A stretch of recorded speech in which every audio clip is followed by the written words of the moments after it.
Trump's threatening to kick her out. Rosie, you're done, right? You're over there in Ireland. Let's make sure you're over there for good, is his view on this. Apparently she said some things about him on some interview in Ireland and talked about, oh, he doesn't like me because I'm the kind of person of his generation that wouldn't have liked him when we were in high school or something. So it goes that far back. Ooh, I don't know about that. But she decided to spout off again, and well, he decided to spout off too. So now he came out and said, you know what? Why don't you just leave the country? I'm going to take away your citizenship.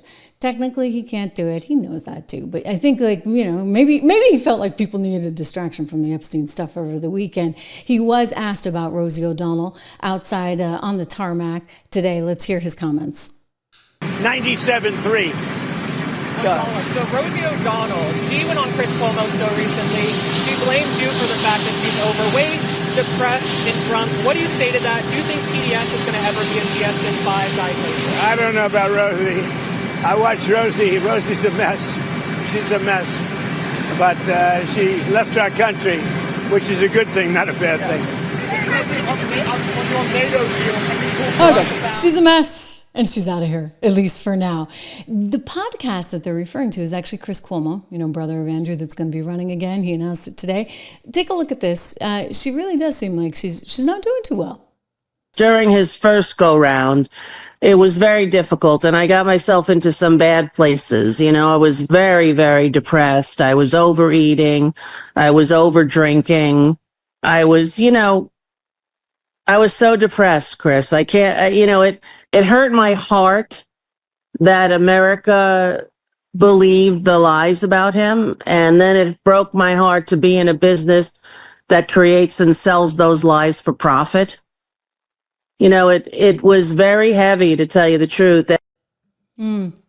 Well, she says she's on the mend now. Apparently, you know, the Irish culture is helping. I'm sure it does. People are very friendly over there. But Trump's like, I don't think we need you back. Here's what he said.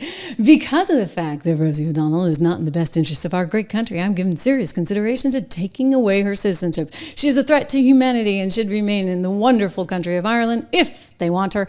God bless America. So that was out on Truth over the weekend. I will tell you, he knows he can't do that. He can't do that. But, you know, maybe it's a little bit fun to talk about it. And it is a little bit of a distraction from all the Epstein stuff going on right about now.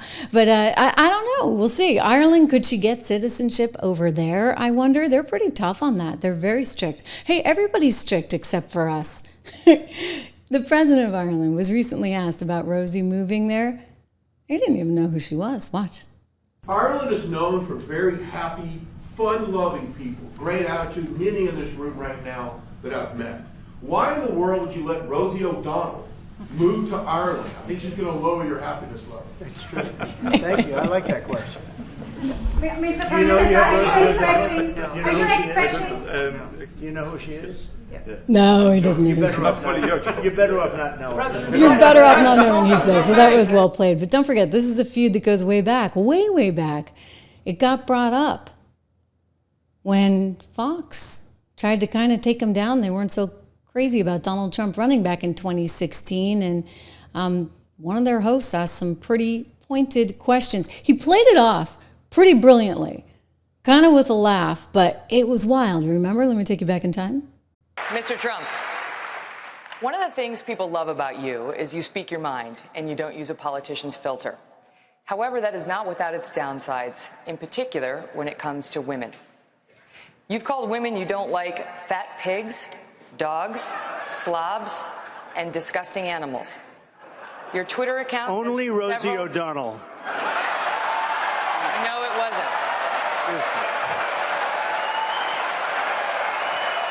Your Twitter account... And she goes on. But in other words, that was a moment, right? That was a moment. I would say it's possible Donald Trump was trying to distract and maybe bring some levity to the situation, because you have a base of people right now that are really, really, really angry. Okay, and they're angry because they had expected some justice in terms of the Epstein situation. I'm going to tell you right now, it's possible that if she indeed is to testify, that maybe that justice actually happens.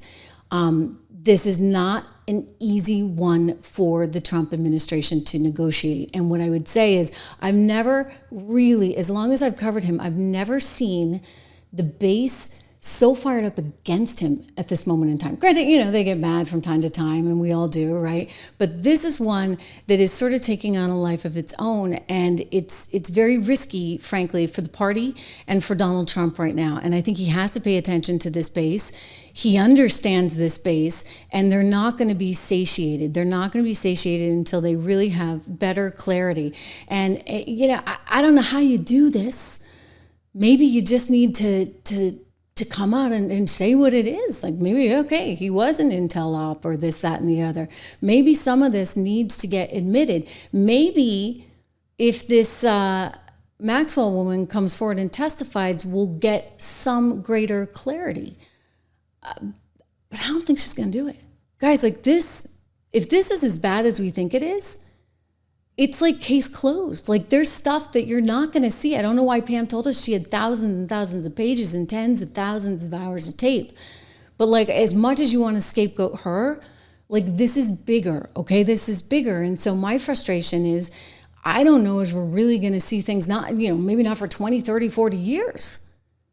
This is one that maybe they got out over their skis on in a pretty massive way, because for you to go on television and tell us you got this, you got that, and it's all going to come out, you even why invite the influencers to the White House? Why do that to them? Like, do you think they're actually going to just carry your water for you nonstop? I mean, the one beauty about having such a free press as we do right now with independent creators is that we don't have to carry anybody's water.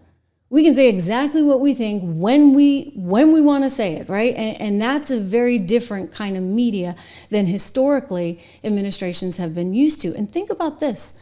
This was there during other administrations, and for whatever reason, they never, ever, ever moved forward with it. Doris correcting my pronunciation. Think Ghislaine, and there's no safe. There goes my French, right? We'll work on that. I'll have to learn how to pronounce her name. We're going to go with Maxwell for now, but thank you, Doris. I think my own suspicion, and I have nothing other than just common sense to add this all up, is that it would look really, really, really bad. Thank you, peace of my mind. I do carry my water in my Live Free or Die mug. It would look really bad for the United States of America right about now if this all comes out the way we think it might, okay? Like that, and that's what they're hiding from, and that's what they're afraid of. But it was a huge mistake to promise, to keep going on television and promise and say, I've got this and I've got that. And you know what? You ought to know the landscape before you get out there and do that, because it was only setting everybody up for a bigger disaster. Guys, do me a favor, make sure that you subscribe to the show if you're just joining us here for the first time on the Trish Regan Show, and hit the bell so you know exactly when I'm live. We're going to be back with more on this story. I'm not giving up. I got good sources, and I'm hearing a lot of things, so we'll be back on it with you here live again tomorrow. Thank you for everything.